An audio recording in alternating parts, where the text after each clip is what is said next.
You talk about losing your virginity at 35. Many famous people in history that have been virgins their whole life. Elizabeth I, not that I checked her hymen. Let's jump to this very strange integration into LA. So I sold everything I ever owned because I had one meeting in Hollywood with the big agency to represent me. So I go to the meeting and they look me and they're like, yeah, well, we don't really have anybody like you, so. But then the one I was meant to get, that was it. It was Bridesmaid and then booking 6 movies off the back, one of which was Pitch Perfect. I was just born extremely introverted, basically had no friends and was painfully shy, like seriously bordering on some kind of social disorder. I went from the loser who ate her lunch in the library every day to literally being the most popular. And by the time my 16th birthday, that was like the legendary party that everyone talked about. Obviously, you talk about the worst professional moment of your life too, because everyone's picking up on this Sacha Baron Cohen story. Rebel. Hi, Fearne. Hi. I'm so excited to see you again. I've had you twice in 1 week. I know, because we just crushed the London Palladium, doing a little chat, and then now I get to be on the podcast, which I've been a fan of since the pandemic. And when I was losing weight, doing my year of health, I would need stuff to listen to, and I found, I don't know, something about your voice, the way you interview people, it's so positive and it's so just like soothing to listen to. So as I was going for walks around the Oval, sometimes I just walk in a circle around the Oval and just listen to your podcast. So I feel like I've listened to pretty much every single episode. So I'm a legit fan. Oh, honestly, that is the best thing ever that I could hear. I'm so chuffed and totally honoured. So thank you, Rebel. And I'm so happy to have you as a guest because, as you said, we crushed the Palladium. Oh, yeah, geez. You should have seen us, guys. You should have seen us. We crushed it. But we had such a good chat. The audience had questions, and then one woman tried to get her boyfriend to propose. Dave. Yeah. This is Dave's second prompt to propose to Vicky. Yeah, Dave. Just do it. Still listening. Come on, Dave. How's it going? But it was so lovely, and we covered a lot, but I feel like because your book, Rebel Rising, is so packed with life story that there's just so much more that I want to get into in more detail as well. I know you've had an insanely busy week of promo since you've been in the UK. Last night you had your film premiere as well? Yeah, The Almond and the Seahorse, which is out, which is like very different to like my usual big glossy comedies. It's a very serious, small British movie about traumatic brain injury with French actress Charlotte Gainsbourg. Love. It's just a brilliant cast. It was based on a play, and it's just, I mean, it's so not what you'd expect me to do, but that's kind of why I wanted to do that film. And we shot up in the north in Liverpool and in Wales. And I just like, it's such a beautiful movie. So it's great it's getting released in cinemas. Go out to the cinemas. Yeah, I want to see it. If you're in for like, it's a good like Sunday one where you just like, want to see an adult drama. What did you learn from that experience? I mean, obviously a different ball game altogether, doing something without any humour at all. Well, the one thing that was kind of life-changing was the film where I kissed my first woman. So I kissed Charlotte in a scene, and I'd never kissed a woman before, and to me that was like a pretty big deal. And obviously it's acting and you're professional, but it's weird. Like I kissed her in the scene, and I was building it up, going, "Oh my god!" And then I was like, "Just be cool, Rebel. Like, don't make it a big deal." And then it wasn't even a big deal, and then that made me think about my personal life and go, "Oh, maybe it isn't a big deal to kiss a woman." And so I have that movie to thank for that experience. Because in the timeline of things, had you met the tennis player at this point? I had. Okay, so you met this tennis player at Wimbledon. Yeah, I had, but we hadn't kissed. You had this sort of, I think you call it a situationship. Yeah, I think texting, emailing, speaking on the phone, meeting up, but nothing ever really quite happened. Flirting, like going out a few times, but like, I guess the kids call it a situationship. A situationship. But because this was the first female that you'd been knowingly attracted to. Yeah, which kind of, like, I mean, I didn't think I was 100% straight, but I definitely knew I was attracted to guys, and so that I only dated men. And then I was at Wimbledon one day and I saw this woman playing and I was like, oh. And then it was so hot. It was one of those really hot hot days in London. Rare. Where you know how you get like those 2 hot days? Yep, just literally 2. It was one of those 2 hot days. And I'm sitting there and like the sweat's dripping down the back of my knees. I'm sitting watching his tennis. And I'm there with my friend Marissa. Like she really wanted to go drink Pimm's and, be in the hospitality suite. And I'm like, no, I have to stay and watch it. And I started feeling, and I don't know. I was like, am I going mad or what's happening? And feeling attracted towards this woman. And I had met her one time before and I was like, oh, I think. And then I texted her after, but because I was too freaked out by the feelings, she wanted to meet up that night. And I just thought, oh, I can't. Like what? Also, there was a complication because I was going on holidays with Barbara Streisand, so I had to leave. Sure. Yeah, to the south of France. So very regular occurrence. Yeah, so like, this is my life. And so, and then I didn't know, and then I started feeling all these feelings, and then started texting, and then just developed this kind of situationship, I would call it, which never led to a proper relationship because she's focusing on her tennis.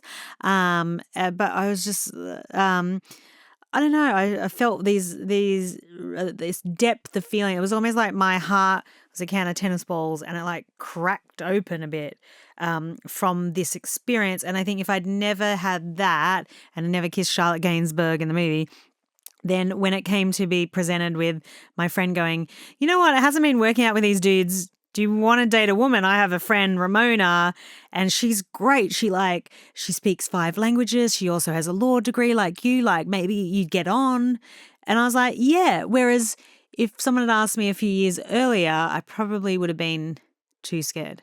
Yeah. I mean, it's a brilliant sort of opening of your mind for you to then be available for that possibility. And look where your life is now, sort of happily engaged, planning a wedding, you've got a beautiful daughter. Yeah, I know life is changing. We joke about it because I thought I was a single, almost forever single person, and never thought I would find the right person. And I also never thought maybe I could live with somebody because it just I never seemed to get that comfortable vibe with someone. And then all of a sudden, like here I am with a fiance and a baby, like I have my own family, and it's crazy. And it's crazy how quickly it can happen. But I think all of the work I did on myself in a way led up to this. And yes, I'm a late bloomer, as you'll read about in the book, but I'm like, it did, maybe it just happened when it was supposed to happen. Yeah, it's all timing. It's all down to timing. And like you say, I mean, this book, I probably should have started with this, is I think the most honest memoir I've ever read. Oh, without okay. a doubt. I found it so refreshing because I thought, I'm getting to know the real rebel here, not the sort of Hollywood shiny version. Yeah. I'm getting to really know who you are. And due to your self-esteem, your self-love, which we can get into in a bit, your lack of self-love at this point, and also your absolute determination and drive to succeed in your career, you weren't really meeting men or women early on. Yeah, I was like a closed shop, I guess, in the love department. But this is the thing that I found so admirable, was that you freely talk about losing your virginity at 35. And I just thought, how brilliant that you're talking about that. For other people out there who either haven't had sex for a long time or haven't lost their virginity yet, that feel embarrassment or shame, for someone of your, gravitas and stature to talk about something like this, I think is really, really important. Oh, thanks. Like, I guess why I did it is to make other people out there, which I know there are many, feel less embarrassed about it themselves, or feel less alone, or that because I thought at times, oh God, is there something wrong with me? But then there was nothing wrong with me. It was just, I grew up in a conservative Christian family and was, told, maybe to wait to have sex until marriage and that kind of stuff. And then I was like, whoa, but hang on, I saw my parents' marriage and thought, oh, I don't want to get married.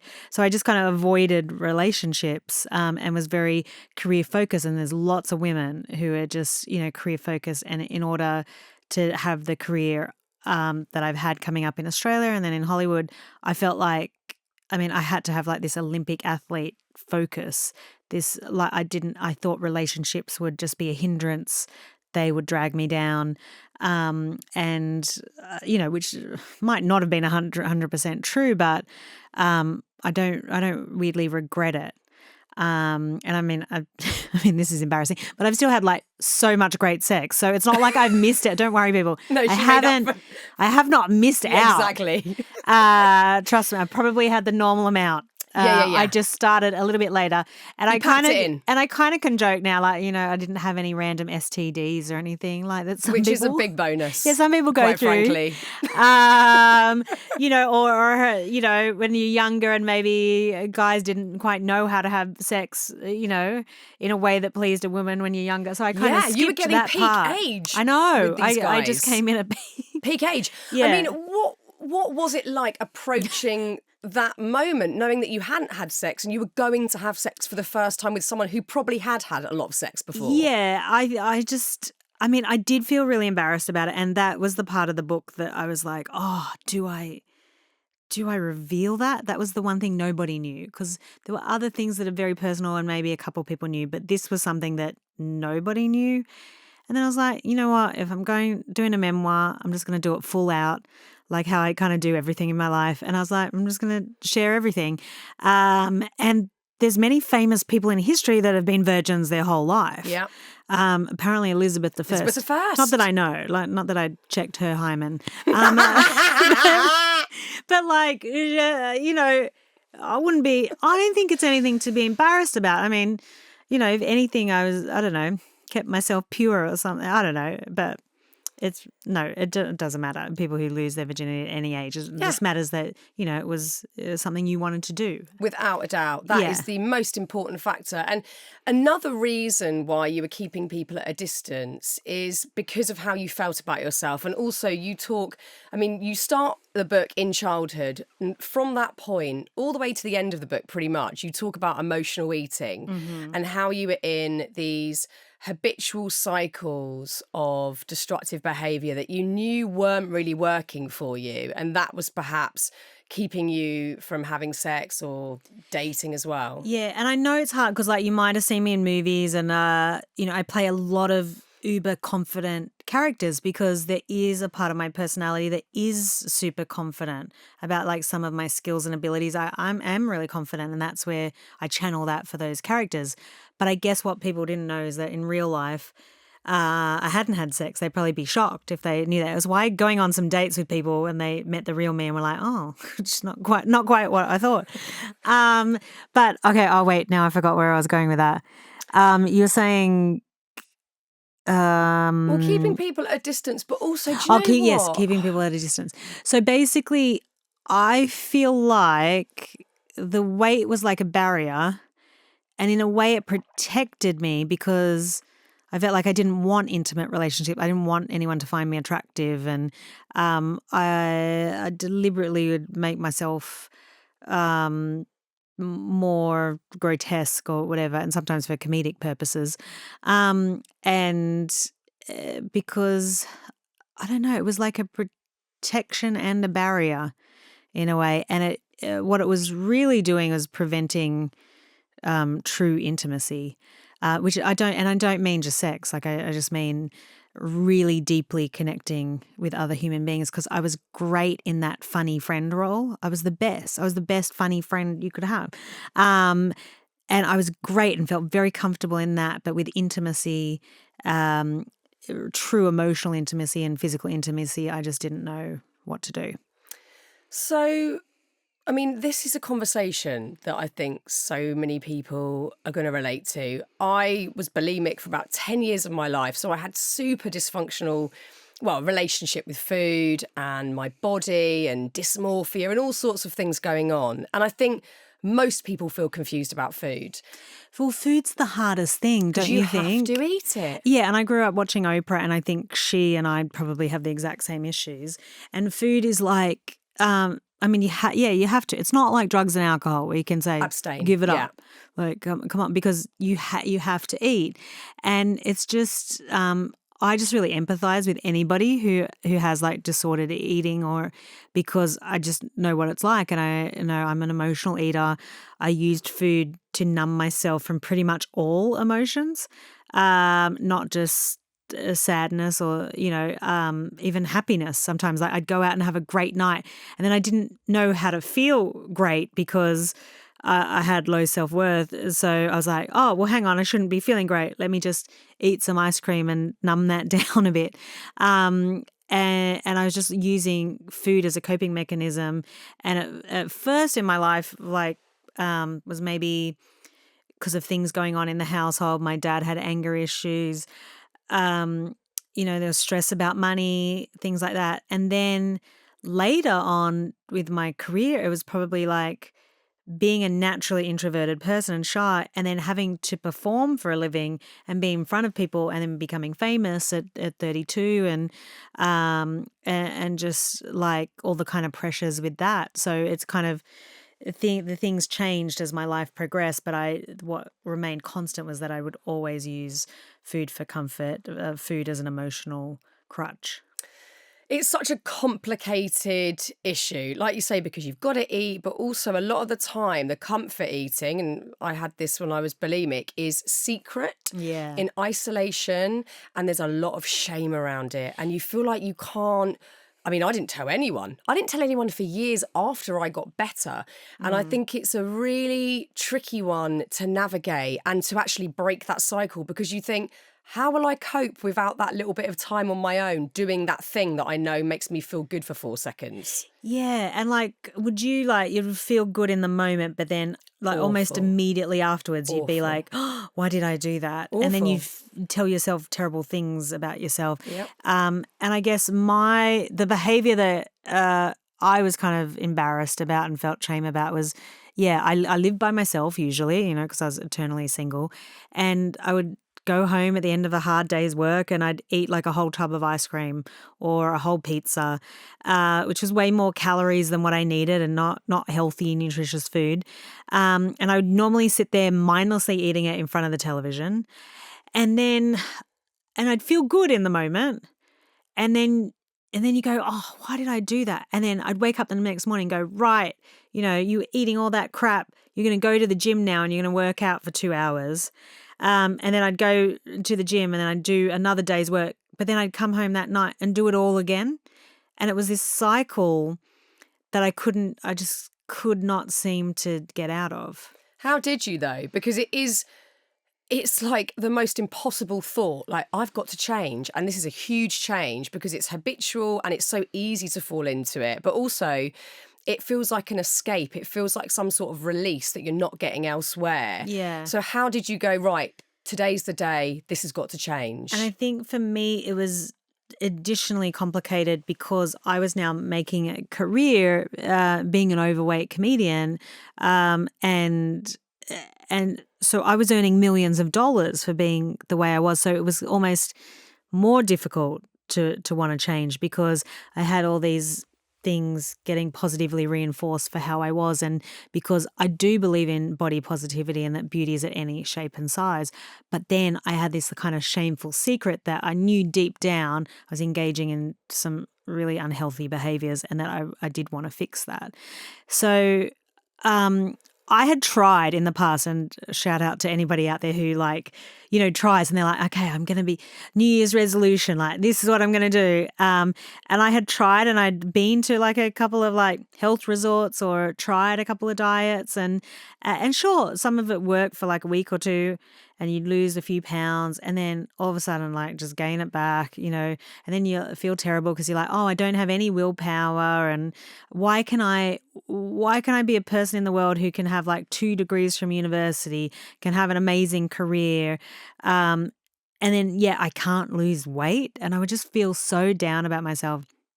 And then I was 39 and about to turn 40, and one of my friends from Pitch Perfect had told me about how she'd frozen her eggs. And towards my late 30s, I started really feeling that biological clock to have children.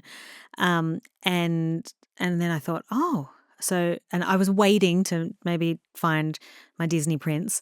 And then I was like, and it hadn't happened. So I was like, oh, I should go and freeze my eggs, like my friend did. And so I go to the fertility clinic in Beverly Hills, and there's this doctor that kind of looks a bit like Doc from the movie Back to the Future, like crazy white hair and a lab coat. I love it. Just getting out of his little futuristic car. Yeah, and probably looks up all the vaginas of Hollywood.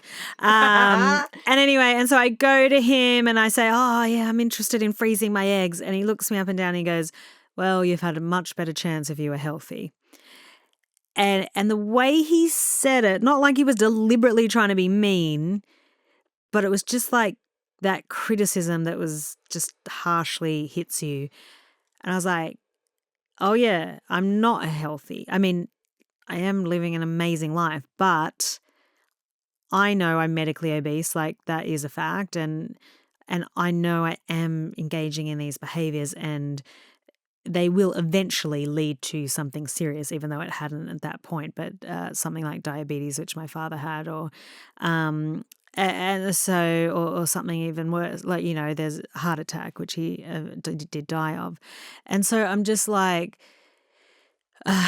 it almost was not for myself to lose weight. It was almost for like a future mini me, like a future child. That was the real like thing. And then I thought, okay, 2020, that's going to be my year of health. That's the year I turned 40. I couldn't achieve this goal. And as you'll see in the book, you know, I'm quite I set a goal and then try to achieve it. And I hadn't ever done it with weight loss. But the one thing that I'd never investigated was the emotional reasons, because I just guess in Australia, therapy is not really that big of a thing. And talking about your emotions definitely was like a no-no in my family when growing up. Now it's a bit different. And I just, the real kicker was talking to a doctor, which actually Anne Hathaway had introduced me to, and going, oh, I think this doctor might be able to help you. And he dealt with how your emotions can affect your physical health. And I just never thought about it like that. I never thought that. I just thought it was just about eating right and exercising and consuming less calories. And of course, you have to consume less than what you burn in order to literally lose weight. But what was stopping me was the emotional things of why I was eating like that in that disordered way. And so once I started working on the emotional side of things and bringing up all sorts of things that I write about in the book, I never thought about those things. You know, I was just thinking about what next movie I'm going to be in. Yeah. And then I started thinking about these things from childhood, and it started from as young as I can remember loving sweets. And I just the first few months were a bit rough because then it brings up all these emotions that I'd been trying to suppress. But then I learned to process the emotions in a healthier way. Not that I don't think I'm cured of emotional eating. I think I've still will be in times of stress or difficult times, I will fall back on it. But I learned how to manage it better. What emotions do you think you were really trying to suppress, or moments from your life that you just hadn't looked at, parts of you that needed that care that were keeping you trapped in the cycle? I think there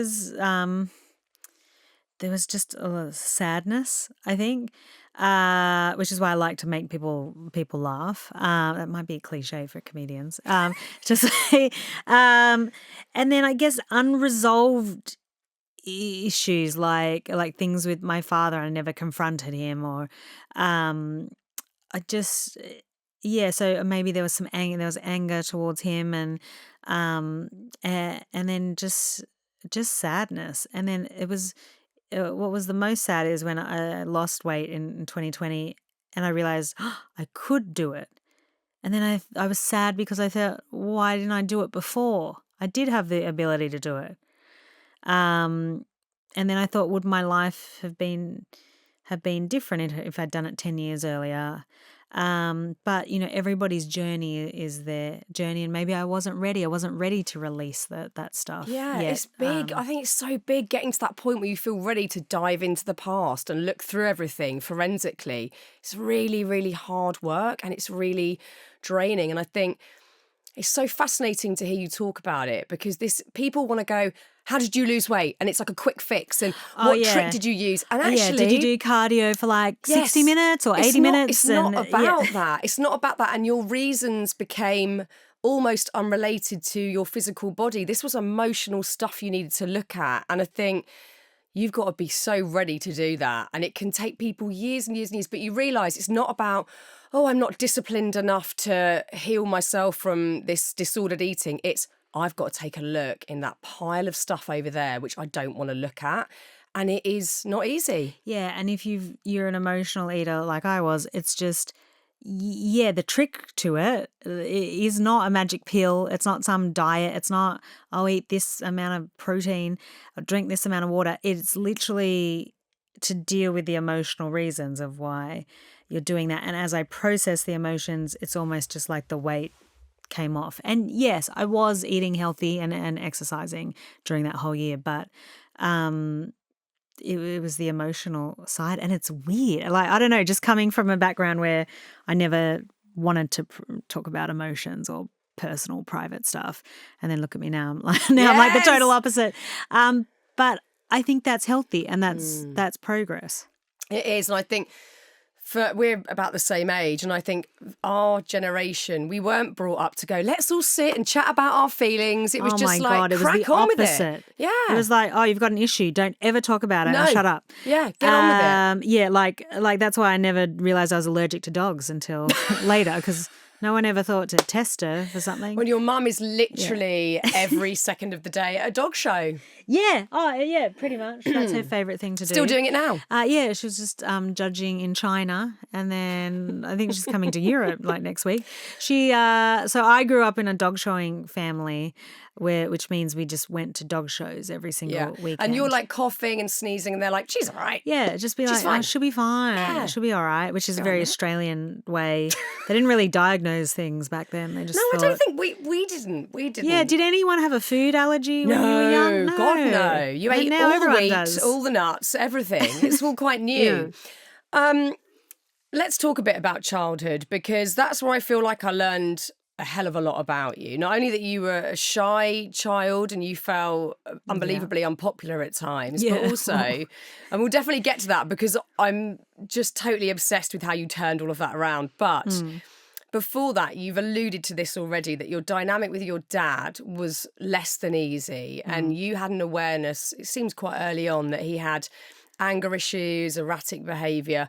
How do you think that's impacted you? You know, these things are long lasting. We can all see whether how we were parented or situations that happen in childhood impact us now. How do you think that's impacted you as an adult? Yeah, so, I was just born extremely introverted, and then growing up with a father, his father was murdered when he was 18.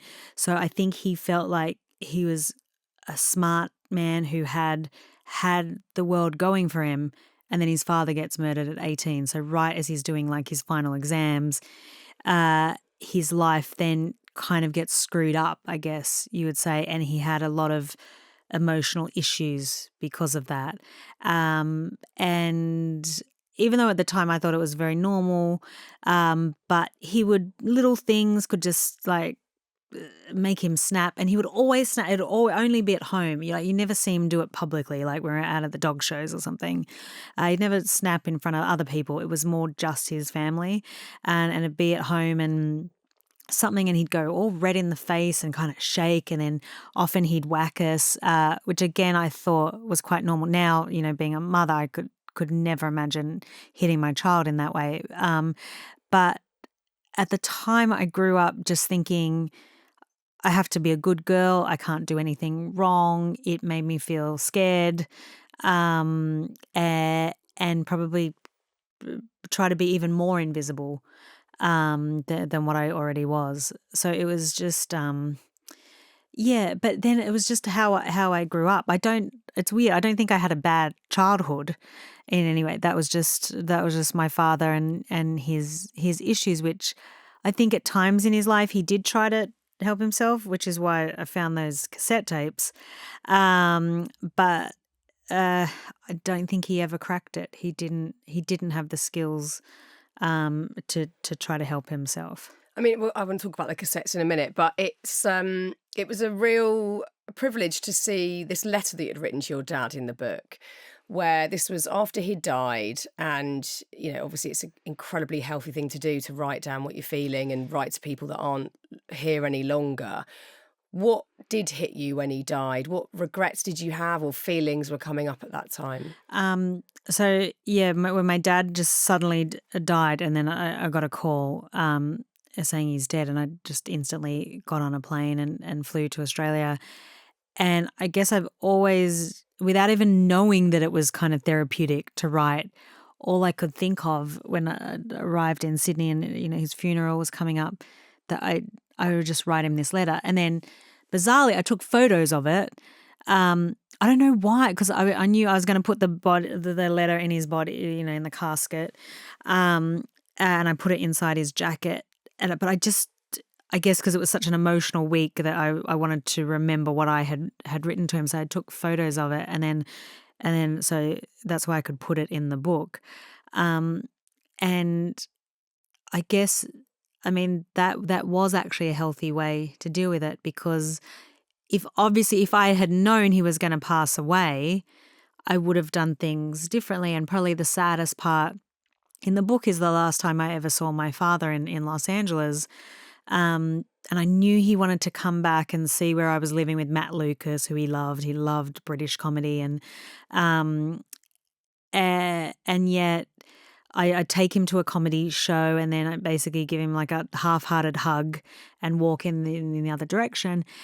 And I was just like, and then I almost turned back. Something in me, like I almost turned back and said, "Oh, come on, okay, then come." But our relationship had been so estranged ever since my mum finally kicked him out of the house when I was about 16. It was just really baby steps in rebuilding our relationship. And but life is so short and you never know.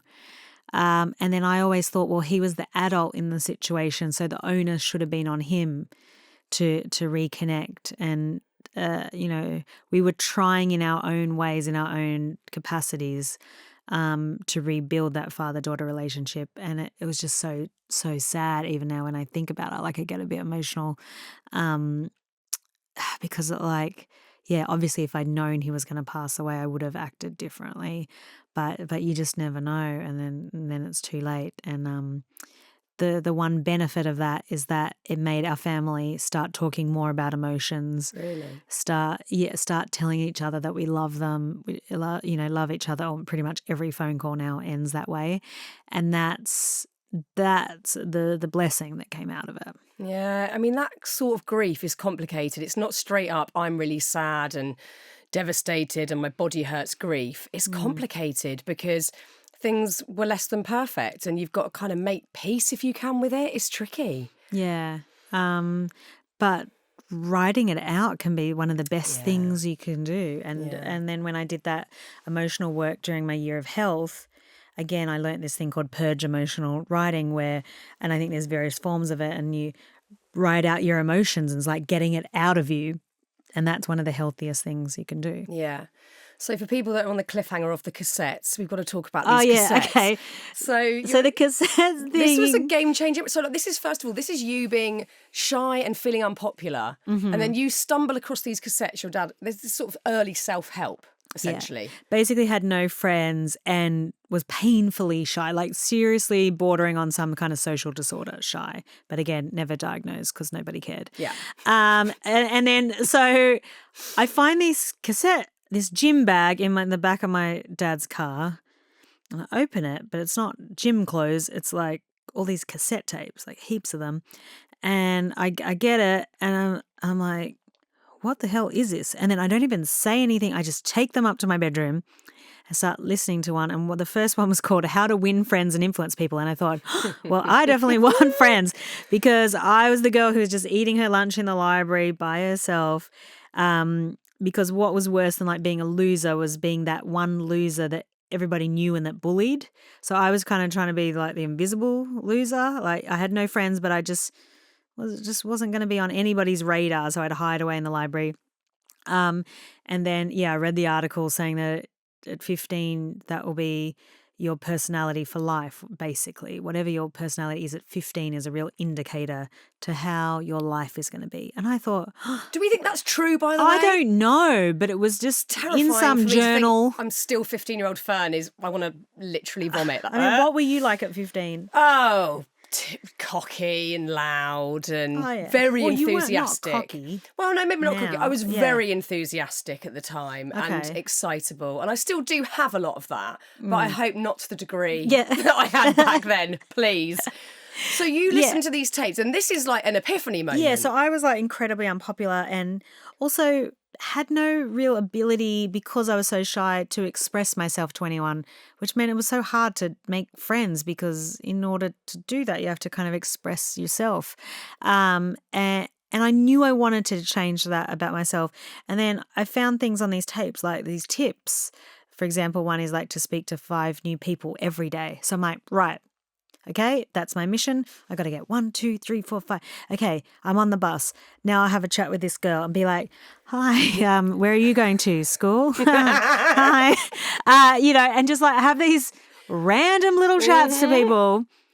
But then what I noticed is that maybe these other teenagers are feeling just as lonely, just as isolated as me. And then me coming up to them could have been the highlight of their day because they also were feeling lonely and unpopular, not cool or whatever. And then I just slowly did things. I mean, and not just that, like, I mean, a great way, I think, to make friends and build connections is like being part of a team. So, sports and, your school's doing a musical or a play and being part of it in some kind of capacity and I forced myself to do public speaking and debating and like just these things which horrified me. But then I knew if I'm going to change, I do have to force myself. But you became like the most popular girl. Yeah, it took about a year. Yeah, that's a quick turnaround. But I went from, the loser who ate her lunch in the library every day to literally being the most popular. And by the time my 16th birthday, my sweet 16th came around, that was like the legendary party that everyone talked about. The bus loads of gate crashes came like 30 minutes before the party had even started. It was just one of those wild teenage parties. And then I went, oh, maybe I've become too popular. Maybe popularity is shit because it comes with all these other dramas and the police were called 3 times and there were all these shenanigans went on at my classic wild 16th. Sweet 16th. Yeah. It's interesting how reading the book, you can almost see how those feelings kind of came back when you landed in LA for the first time, don't know anyone, no friends, and all of a sudden you're sort of the unpopular Hollywood kid until, again, you turn things around so spectacularly and there you are at the Oscars with Brad Pitt going, I'm popular in Hollywood, this is ace. Yeah, I mean, it's just like there's several points where I had to reset. Like one was after high school, I went to Africa by myself on this youth exchange program, and I went. And then again, that shy, the shy girl comes back and I don't have anything familiar or anyone around me. And moving to America at 29, turning 30, here I come with one suitcase and just a dream. And I come to Hollywood not knowing anyone. And I think in that first year, I didn't really have any friends, except for the guy that became my manager. I'd go occasionally to the movie cinemas with, but it wasn't like I was partying or living it up in any way, like it really wasn't. And it just, I don't know, sometimes in some phases of my life, it just was hard. And I have to, just trying to remember what was on those cassette tapes. Oh, yeah. trying to talk to people. They've stood the test of time. Yeah, or things. Yeah. They need to be made into your next book, just the cassettes. Everyone needs to read that. Yeah, like, I mean, there's great books out there. No, but these cassettes, this is like legendary stuff. Yeah, I know. And it's amazing. And I just, they came into my life, if any teens listening who had just, some of them are in darkest times when I was like 13 and just felt so isolated and your body was changing and you just felt like, what the hell is going on? How am I going to cope with life? And it was just they came at the right time. That talking to 5 new people every day is so brilliant, especially in this day and age where if you get on a bus, everyone's on a fucking phone. Everyone's looking at a screen. And it's like, no, we actually need to be making eye contact and talking to the person that's making your coffee, or if you're in the library and you're getting a book, like talk to the person that you're interacting with. It's so key. Like those tiny moments are key. And some of the most amazing things on being on this tour for the book is when I've had interactions with people and like a young girl will come up and say, oh, I'm 15, I've just been diagnosed with PCOS, just like you, and we'd have a little chat about it. Or a girl comes up at the theatre at interval and says, you know, I'm queer and I just, you know, wanted to say thank you for being a positive role model. And then we'd have a little chat about and a connection, and that it's just so important. Yeah, those little moments are so key. So let's jump to this very strange integration into LA, into Hollywood. I don't think there is a normal integration into Hollywood. I think they're all pretty unique and bizarre. Yeah, and I don't know how somebody, I mean, I was lucky. I was probably the most famous young female in comedy in Australia. So I came and had the one suitcase, a quarter of which was filled with chocolate, Australian chocolate that I brought over. Priorities. Because I was like, yeah, that's essential. Yeah. For me to make it in Hollywood. And then I come over, and on my second day, I had one meeting. So I sold everything I ever owned because I had one meeting in Hollywood with a big agency to represent me, called William Morris Endeavour. And I was like, okay, yeah, great. I'll sell everything and I'll come over and I'll see, you know, I'll give it a year. Hopefully I'd probably had enough money to last a year, but I didn't even truly have representation. I had the meeting. So I go to the meeting and they look at me and they're like, yeah, well, we don't really have anybody like you. So yeah, sure. They literally had not seen somebody who was plus size Australian who also wrote and produced. They just hadn't seen somebody with my combination of skills. And luckily that day they thought, oh, I'm of interest. Let's go for it. So then I had agents, like I had like Hollywood agents, which I was like, cool. But that's like step one, isn't it? Because this was then a slog. And actually, how many of us were introduced to you was in Bridesmaids, which was your 30th audition just before your 30th birthday. Yeah. But I was so lucky that I started just pretty much auditioning instantly. And a lot of actors, I mean, it takes years. Yeah. The one agent that signed me also had Rob Pattinson, and he had done Harry Potter, but he hadn't, but it took him like years to then get Twilight. Yeah. And you know, and he's gorgeous, and then you just like, but for me it was real quick. It was something like 2 months, and I'd booked my first job, but I had quite a few rejections because there was like 30 auditions leading up to Bridesmaids, and there was one movie with Matt Damon that I thought, oh, I'm going to get. And they gave it to Scarlett Johansson. Oh, and man. I was like, oh, and then there was this one TV pilot. I remember testing against my now friend Anna Camp, who's in Pitch Perfect. I was like, oh, but she's amazing. Like, she's an amazing actress. It's so weird. You get to sit next to your competition in like a waiting room. Bizarre. And then you go in one by one, knowing that if I got that job that day, I would have been making $30,000 US a week on a sitcom. Like, which to me was hugely life-changing. And then they make you sign the contract before you go in, because in case they like you, then you're done. You're signed up for 7 years of your life. You are owned. So yeah. So but then the one I was meant to get was the one that was it. It was Bridesmaids. Thank God you were in it. I know. It's one of my favourite scenes in the film are you and Matt together. Just genius. And I just love him. He's like an older brother to me. He's gorgeous. He's the most kindest, sweetest guy. And I was probably the most junior person on the Bridesmaid set, but they made me feel so welcome. And because I was just added in, I just, you know, could improvise, and I don't know how I came up with some of those things. But we shot all day for a week.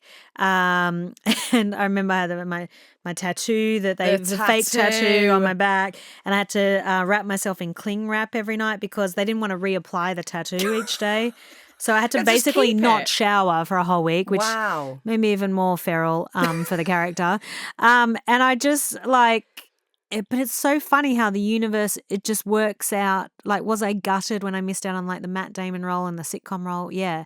But then Bridesmaids was the one. It was. You got to And- trust the universe. Yeah. And then I just had to wait a whole year until Bridesmaids came out for people to actually see my work in it.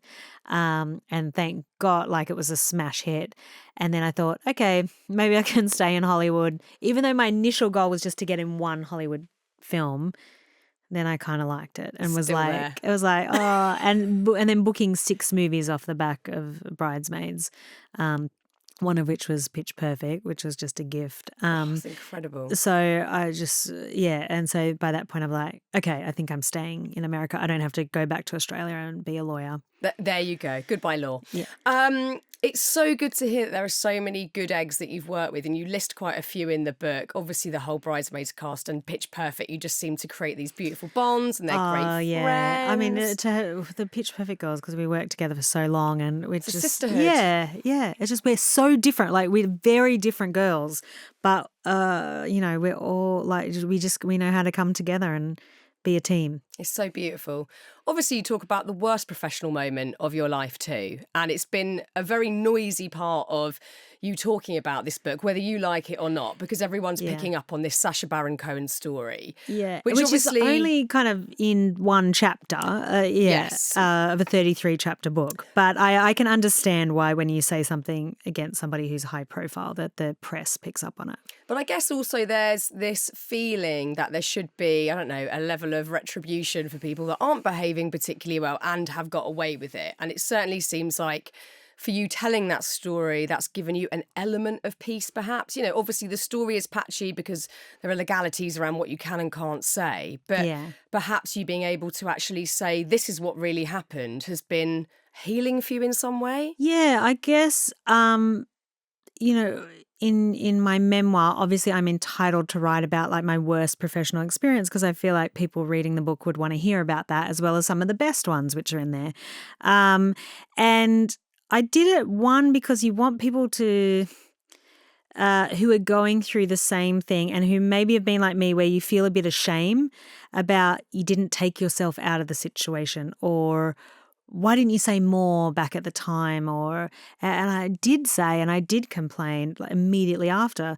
And so in a way it's to try to help other people who may be going through something similar or feel the same shame that what I did. And then also in a way writing it is just the last bit of releasing it, because it did happen 10 years ago.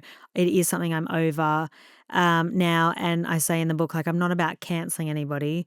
I'm just about telling my truth, because this is my memoir and this is my time to tell it. What you seem to have felt is that at the time you wish maybe that you had said something more vehement, or, as you say, taken yourself out, extract yourself from the situation. But there's a real moment of pride when you go up against a big media company who are trying to slander your name and say things about you and drag people from your past to write stories about you that were deeply concerning for you and extremely stressful.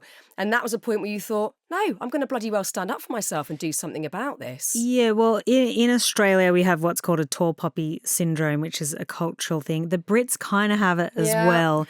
Basically, where the press goes after high-profile people in their country. Yep. So in Australia, the tall poppy means like all the poppies growing in a field, one dares to grow taller or to be bigger than the others, and then therefore they are deserved to get cut down. Yep. And basically it stems from, I think, back in the day, obviously, we had Indigenous Australians who were there since the birth of time, but when Australia was colonised, there were only really 2 classes of people, the convicts and the guards above them, and all the convicts below, which there were many more of, hated the people above. So that's culturally where it comes from. So if you're a celebrity, if you're wealthy or whatever, they tend to hate you. And it's particularly vicious towards women. It seems very gender. I think that's the industry that we're working in here. Yeah, I know. And so it got to a point, I had a very successful movie, Pitch Perfect 2, which is the highest grossing musical comedy of all time. And then they just released these bullshit stories. And I being a lawyer, being legally trained, obviously, like, my book gets legally vetted before, it's published. And I was just like, you know what? With these tabloids, I'm not going to take that because I know what it's actually like to be punched in the face when you're not looking, because that actually happened to me in a fighting tournament in South Africa, which is in the book. Whole other story. Yeah, whole other story. And this was like metaphorically being punched in the face when you're not looking, like what we call in Australia a coward's punch. When someone just tries to knock you out from outside your peripheral vision. And that's what it was. And that company was found guilty of malicious defamation, which is like the worst type of defamation, because they knew it was wrong and they shouldn't have done it, and they did it anyway. But it doesn't stop a billion-dollar media corporation from trying to discredit you. And I had to go to court and prove my whole life story, which I did. And now that's why, hence, I'm very well versed in defamation. And in my book, don't want anybody with money and power to then go and sue me or the book publishers. So I'm very well versed in the area from going through a high profile defamation case. Still extremely stressful. And I wonder how, I mean, this is not obviously the first or the last time you're going to have to deal with people giving you shit, because that's the industry that you're working in, and the one that I'm working in is that, I mean, there'll be someone saying they don't like my cardigan. Yeah, what else? Like, there's Saw me always right now. someone saying something, and you have to get a thick skin. I don't naturally have one. I don't either, I don't really want one, but because that's I what feel makes like you're so empathetic, and and be a great interviewer. But then it makes you think, I want to quit every day, because you think, I can't handle it. Yes. What has given you any level of resilience to go, God, that was so stressful, and I'm really hurt by that, but I'm still going to carry on doing what I'm doing? Yeah, so like I'm highly sensitive. It's like in the first paragraph of the book, I'm so sensitive that I can't wear heavy sunglasses because they hurt my nose, the bridge of my nose. And so I'm just like, I'm so sensitive. And when this person comes out and denies something that happened, like, it hurts you, like, and it doesn't feel great. And then even just being in the public eye, somebody will say a comment about your weight, or I don't know, just other negative thing all the time. It happened, and you do feel like, oh, should I like not be here anymore? Should I not like be in this business? But then the thing about being sensitive and empathetic, like, you just, that's how come I can channel different characters, and that's what gives me my superpowers in other areas. So you kind of got to take the good and the bad of being sensitive. I find the only thing that really helps is at the end of a day, I get into that bathtub, and it's almost like all the energies that have somehow stuck onto me, whether I've read something on social media or somebody's yelled out something in the street or something. If things like that have happened in my day, and I get in the bathtub, and it's almost like I always put some kind of salts. Like Epsom salts, or, nice smelling things in the bath. And I just let it wash off me. And then I try to, before going to sleep, say, and even sometimes out loud, I'll say, a couple things I'm grateful for, even if I had like the worst day, and be grateful for things, and then that kind of helps. But I don't think I don't know. I've not worked out a strategy to I don't know if there is completely one. avoid it, unless you're like thick-skinned and prepared to just go head on with I these have one things. friend who just never cared what other people thought. Yeah, I was like, I'm envious. how does she do that? Very envious of that. I'm not that person. No. Look, it's been just as beautiful as I'd imagined talking to you today, and I loved reading your book. Never before have I thought about Elizabeth I Hyman, so that's a new thing for me. Yeah. Good callback. I can't get it out of my head, quite frankly. But it's just been brilliant getting to spend some time with you this week, and I wish you all the success with all your other beautiful projects. Thank you, Fearne. And I hope somebody's out there working on their health, going for a walk, listening to this podcast. And to you, I just say, good on you. You can change your life for the better.